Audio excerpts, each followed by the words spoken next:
Item ಯಾವುದೇ ಇರಲಿ try ಮಾಡಿ ಆಚಿ ಚಿಕನ್ ಮಸಾಲಾ ನೋಡ್ಬಿಡೋಣ ಯಾವ್ದಿದೆ ಅಂತ. ಚುನಾವಣಾ ಆಯುಕ್ತರ ವಿರುದ್ಧವೇ ಪ್ರತಿಪಕ್ಷ ವಾಗ್ದಂಡನೆಯ ಅಸ್ತ್ರ.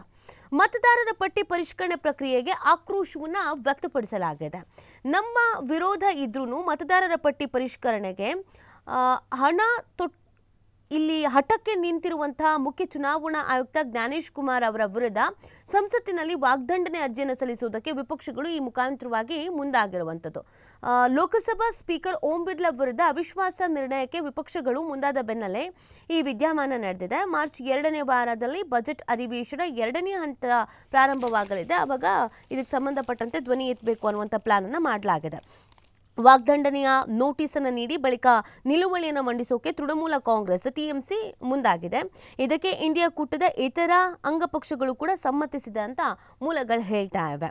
ಓಂ ಬಿರ್ಲಾ ವಿರುದ್ಧದ ಅವಿಶ್ವಾಸ ನಿರ್ಣಯಕ್ಕೆ ಟಿಎಂಸಿ ಬೆಂಬಲಿಸಿರಲಿಲ್ಲ.